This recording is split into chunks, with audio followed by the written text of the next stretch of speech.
একটা মসজিদের ভিতরে যদি এত মোবাইল আর এত ক্যামেরা থাকে, এই নসিহত আপনাদের কোনো উপকার দিবে না।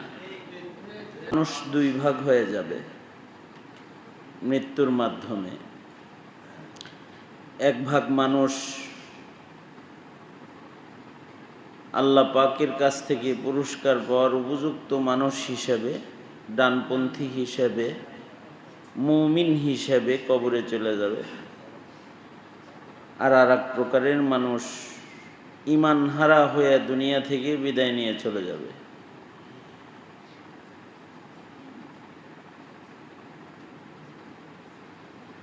যারা ডানপন্থী হয়ে কবরে গেল ঈমানদার হিসেবে, মুসলিম হিসেবে, এরা মঞ্জিলে মাকসাদ জান্নাতে পৌঁছতে পারবে আশা করা যায় ইনশাআল্লাহ। আর যারা বামপন্থী হয়ে যাবে, বামপন্থীদের ভেতরে কিছু আছে নিকৃষ্ট বামপন্থী, অর্থাৎ তারা বেঈমান, এদের ঈমানই নাই। তো মৃত্যুর মাধ্যমে নিকৃষ্ট জায়গা জাহান্নামে তাদেরকে পৌঁছতে হবে।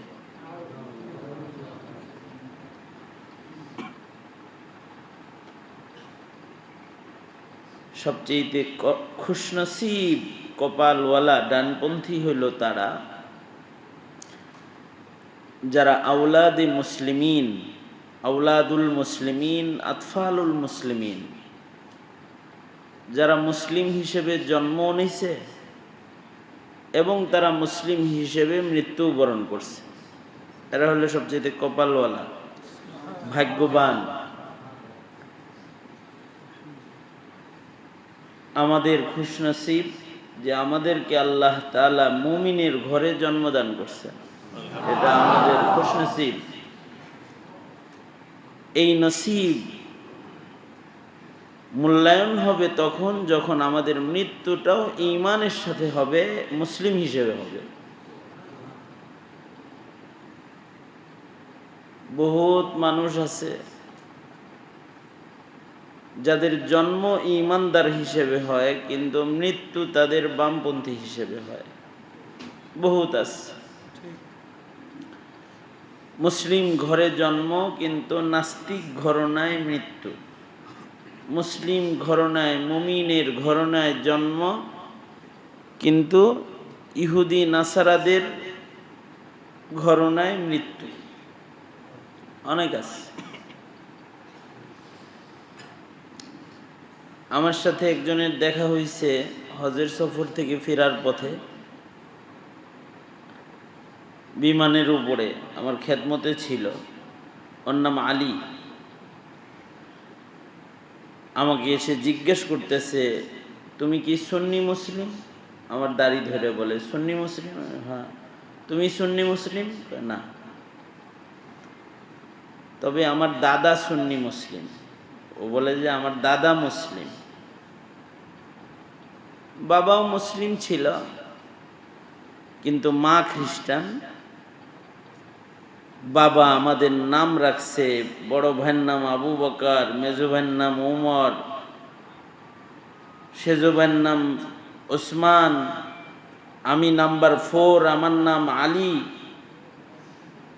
কিন্তু আব্বা ছোটবেলায় মারা গেছে, আমরা ছোট থাকতেই। মা আমাদেরকে খ্রিস্টান বানায় ফেলছে, আমাদের বিবিও খ্রিস্টান, আমরাও খ্রিস্টান। অসুবিধা নাই, অসুবিধা নেই, তোমরাও একটা ধর্ম মানো, আমরাও একটা ধর্ম মানি। সে আমাকে বলতেছে অসুবিধা নেই। বলেন অসুবিধা আছে না নাই? জন্ম তো হয়েছিল ঈমানদার হিসেবে, কিন্তু মূল্য কি হিসেবে মরতেছে? খ্রিস্টান হিসেবে।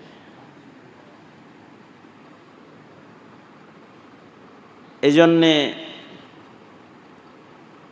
প্রজন্মের মুসলমান মুমিন যারা,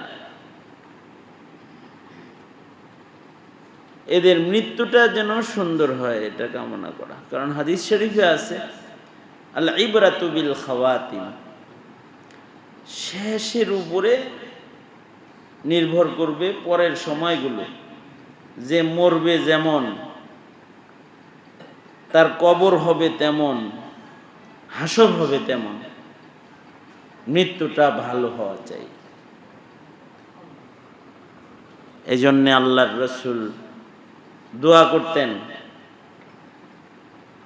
আমাদের দোয়া শিখাইছেন আল্লাহর কাছে দোয়া করার জন্য আল্লাহ তাআলা মুসলিম হিসেবে মৃত্যু দান করে।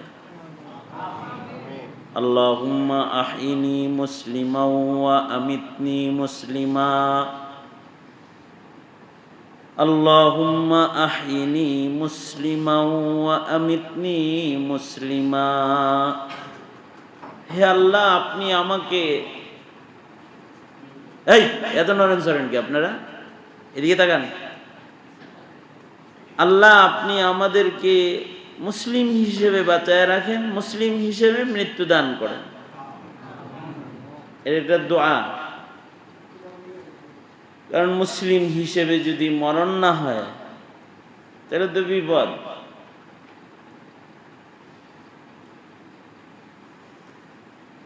আমরা তো এক প্রকারের ঈমান নিয়ে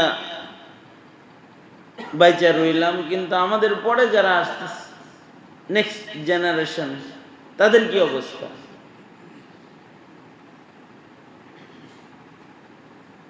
তারা তো ঈমানও চিনতেছে না, ইসলামও চিনতেছে না, ধর্ম কি জিনিস চিনতেছে না,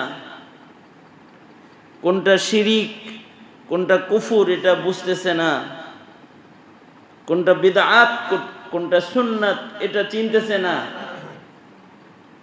এদের শেষ অবস্থাটা কি হবে?